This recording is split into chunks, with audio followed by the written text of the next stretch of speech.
안녕하세요. 오늘은 중국의 중요한 기념일인 전승절을 깊이 있게 다뤄보겠습니다. 중국 전승절은 중국이 일본에 승리하고 제2차 세계대전에서 종전한 것을 기념하는 날입니다. 중국어로는 보통 또는 줄여서 이라고 부릅니다. 전승절의 역사적 배경 9월 3일 중국은 매년 전승절을 기념합니다. 이날은 단순한 기념일이 아니라 14년에 걸친 항일전쟁과 제2차 세계대전의 종결 속에서 탄생한 역사적 상징입니다. 그렇다면 전승절은 어떤 역사적 배경 속에서 만들어졌을까요? 항일전쟁의 시작 1931년 9월 18일 일본군은 만주를 침략하며 만주사변을 일으켰습니다. 이 사건은 중국 영토의 대규모 상실을 초래했고 이후 14년간의 항일투쟁의 불씨가 되었습니다. 1937년 7월 7일 베이징 근처 루거우 차오노 국교에서 총성이 울렸습니다. 이 사건은 중일전쟁 전면전의 시작이 되었고 중국 전역을 전쟁의 소용돌이로 몰아넣었습니다. 세계대전과의 연결 1941년 12월 일본이 미국의 진주만을 기습하면서 태평양 전쟁이 시작됩니다. 중국은 이미 일본과 싸우고 있었고 이때부터 미국형 국소련과 함께 연합국의 일원으로 전선에 서게 됩니다. 항일 전쟁은 이제 단순히 중국과 일본의 싸움이 아니라 세계 반파시스트 전쟁의 일부가 된 것입니다. 전쟁의 전환점 1945년 8월 미국의 원자폭탄 투하와 소련의 대일 참전은 일본의 항복을 재촉했습니다. 중국은 막대한 희생을 치렀지만 마침내 14년에 걸친 항일전쟁에서 승리를 거둘 수 있었습니다. 전승절의 탄생 1945년 9월 2일 일본은 도쿄만 미주리오에서 항복 문서에 서명했습니다. 그리고 그 다음 날 9월 3일 중국 정부는 이날을 항일전쟁 승리의 날로 선포했습니다. 훗날 이날은 전승절로 공식 지정되었고 오늘날까지 중국의 중요한 국가 기념일로 이어지고 있습니다. 전승절은 단순히 한 나라의 승리를 넘어섭니다. 그것은 중국 국민들의 희생과 단결, 그리고 세계사 속에서의 항일전쟁의 의미를 함께 기억하는 날입니다. 역사적 배경을 이해할 때 전승절이 왜 오늘날까지도 중국 사회와 국제 외교 속에서 중요한 의미를 갖는지 알 수 있습니다. 전승절의 정치-사회적 의미 전승절은 정치적 메시지이자 사회적 결속을 다지는 상징으로 자리 잡아왔습니다. 국가 정통성 강화 전승절은 중국 정부가 항일전쟁 승리를 자국의 정통성과 연결하는 중요한 기념일입니다. 중화인민공화국은 항일전쟁을 민족 통일과 저항 정신의 상징으로 강조하며 이를 국가 발전의 출발점으로 내세웁니다. 따라서 전승절은 단순한 추억이 아니라 오늘날 체제의 정당성을 뒷받침하는 역사적 근거가 됩니다. 사회적 결속과 애국주의 전승절은 국민적 단결을 다지는 사회적 기능을 합니다. 항일전쟁은 중국 전역의 다양한 계층과 세력이 힘을 합쳐 싸운 전쟁으로 전승절은 민족 단결의 교훈을 강조합니다. 특히 학생들에게는 애국주의 교육의 핵심 소재로 활용되며 세대 간 기억을 공유하는 계기가 됩니다. 외교적 메시지 전승절은 국제사회에도 중요한 신호를 보냅니다. 중국은 전승절을 통해 세계 반파시스트 전쟁의 승리국이라는 위치를 재확인하고 국제적 영향력을 강조합니다. 특히 2015년 전승 70주년 기념행사에서는 여러 나라 지도자들이 참석하여 중국의 외교적 위상을 상징적으로 보여주었습니다. 현대적 의미 오늘날 전승절은 단순한 역사 기념일을 넘어 중국의 국가 정체성과 국제적 위치를 동시에 드러내는 날로 발전했습니다. 군사 퍼레이드와 대규모 기념식은 단순한 축제가 아니라 국가의 힘을 보여주는 정치적 무대이기도 합니다. 또한 사회적으로는 전쟁의 고통과 희생을 기억하며 국가 발전의 동력을 애국심에서 찾도록 만드는 중요한 계기가 되고 있습니다. 전승절은 과거의 전쟁 승리를 기념하는 것에서 끝나지 않습니다. 이날은 중국의 정치적 정통성을 확인하고 사회적 결속을 강화하며 국제사회의 메시지를 전하는 중요한 기념일입니다. 따라서 전승절은 과거의 기억이자 현재의 정치-사회적 도구로서 오늘날까지 살아 숨쉬고 있습니다. 전승절 기념행사. 이날은 국가가 주도하는 대규모 행사와 사회적 추모를 통해 역사와 현재를 잇는 특별한 순간으로 만들어집니다. 국가 차원의 공식 행사. 매년 9월 3일 베이징 천안문 광장과 인민대회당에서는 전승절 기념식이 열립니다. 국가 주석과 당군 지도자들이 참석하여 추모사를 발표하고 항일전쟁 희생자들을 기립니다. 행사에는 참전 노병들이 초청되며 항일 영웅들의 이름이 다시 한번 불립니다. 군사 퍼레이드와 열병식. 특히 전승절의 대표적인 장면은 군사 퍼레이드 열병식입니다. 수천 명의 병력과 최신식 장비가 행진하며 국가의 군사력을 과시합니다. 2015년 항일전쟁 및 세계 반파시스트 전쟁 승리 70주년 기념 열병식은 그 규모와 화려함에서 압도적이었습니다. 이 행사는 전승절을 단순한 역사 기념일을 넘어 현대 중국의 힘을 보여주는 무대로 만들었습니다. 사회적 추모 행사. 전승절은 전국 각지에서도 기념됩니다. 박물관, 학교, 지역 기념관에서는 항일전쟁 사진전, 추모 전시, 강연이 열립니다. 학생들은 전쟁의 교훈을 배우고 청소년들은 전승절을 통해 애국심을 고취합니다. 국제적 참여와 외교적 행사.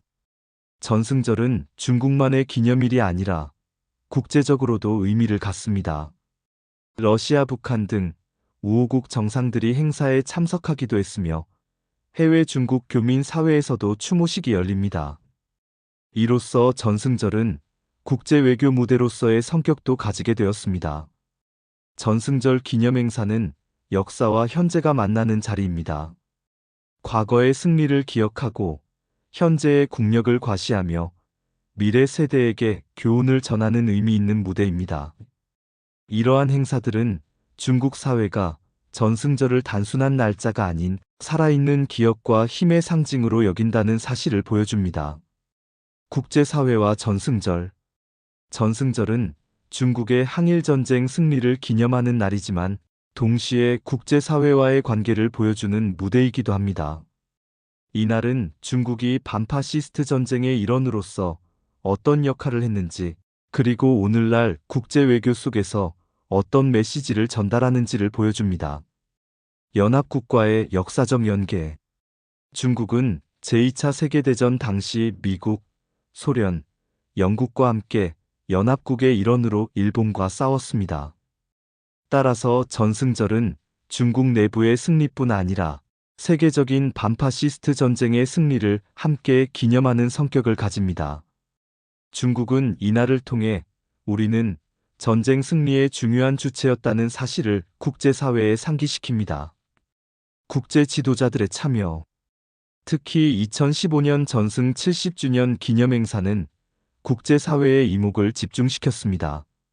러시아의 푸틴 대통령, 한국의 박근혜 대통령, 유엔 사무총장, 반기문 등이 참석하여 중국의 외교적 위상을 보여주었습니다.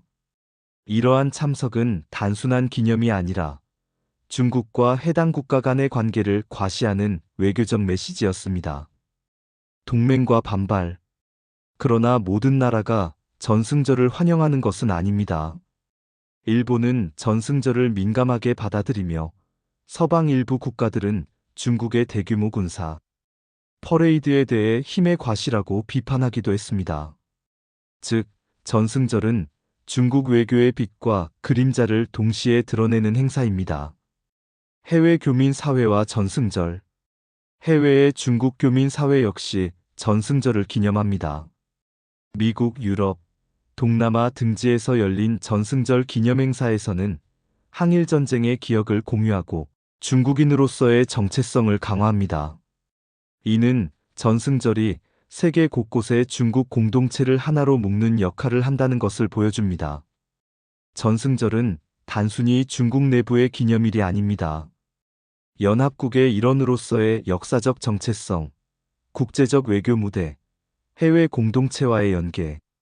전승절은 국제사회 속에서 중국이 자신을 정의하고 세계의 메시지를 전달하는 중요한 날입니다.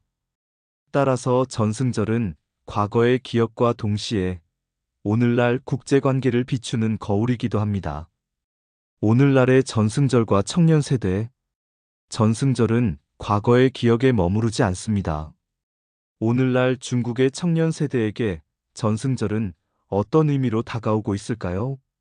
청년세대와 역사교육. 중국에서는 전승절을 맞아 학교와 대학에서 다양한 교육 프로그램이 열립니다. 학생들은 항일전쟁 기념관을 방문하고 역사 강연을 듣습니다. 청년들에게 전승절은 단순한 휴일이 아니라 애국주의를 배우는 중요한 수업입니다. 문화 콘텐츠 속 전승절. 오늘날 청년 세대는 전승절을 드라마, 영화, 온라인 콘텐츠를 통해 경험하기도 합니다. 대표적인 항일전쟁 영화와 드라마가 재방송되고 게임이나 SNS에서도 전승절 관련 콘텐츠가 확산됩니다. 이러한 문화적 접근은 역사 기억을 청년들의 일상 속으로 가져옵니다. 애국심과 정체성 형성. 전승절은 청년 세대에게 중국인으로서의 정체성과 자부심을 강화하는 계기로 작용합니다. 과거 세대가 흘린 피와 희생을 기억함으로써 오늘의 번영을 더욱 소중히 여기게 됩니다. 이는 단순한 역사 교육을 넘어 세대 간 정체성 공유로 이어집니다. 청년 세대의 비판적 시각.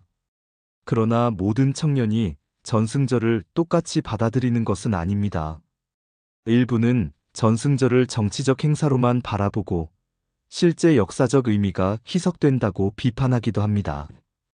이처럼 전승절은 청년 세대에게 단순한 애국심 교육이 아니라 역사를 어떻게 기억할 것인가를 둘러싼 논쟁의 장이 되기도 합니다. 결론. 오늘날 전승절은 청년 세대에게 과거를 배우는 교실이자 현재를 바라보는 거울입니다. 애국심을 고취하는 동시에 역사인식과 사회적 논쟁을 불러일으키는 공간이기도 합니다. 따라서 전승절은 단순한 기념일을 넘어 중국 청년 세대가 미래를 어떻게 만들어갈지를 보여주는 창이라고 할 수 있습니다. 전승절은 단순한 역사 기념일이 아닙니다. 1931년 만주사변에서 시작된 항일투쟁, 1937년 노구교 사건으로 본격화된 전쟁, 그리고 1945년의 승리까지. 그 모든 과정은 중국의 아픈 기억이자 오늘날을 살아가는 힘의 원천입니다. 오늘날의 의미. 오늘날 전승절은 정치적으로는 국가 정통성을 강조하는 장치가 되고 사회적으로는 국민을 하나로 묶는 상징이 됩니다. 또한 국제적으로는 중국이 세계 반파시스트 전쟁의 승리국임을 드러내며 청년 세대에게는 애국심과 정체성을 되새기는 기회로 작용합니다. 미래를 향한 메시지. 전승절이 진정한 의미를 가지려면 단순히 과거의 승리를 과시하는 것을 넘어 전쟁의 비극을 잊지 않고 평화의 가치를 지켜나가는 날이 되어야 할 것입니다. 과거의 희생을 기억하는 동시에 오늘의 중국과 세계가 평화를 향해 나아갈 수 있도록 전승절은 우리 모두에게 끊임없는 질문을 던지고 있습니다. 여러분은 전승절을 어떻게 바라보시나요? 과거의 기억일까요? 현재의 정치일까요? 아니면 미래의 교훈일까요? 오늘 함께한 이야기가 전승절의 의미를 다시 생각해보는 시간이 되기를 바랍니다. 시청해주셔서 감사합니다.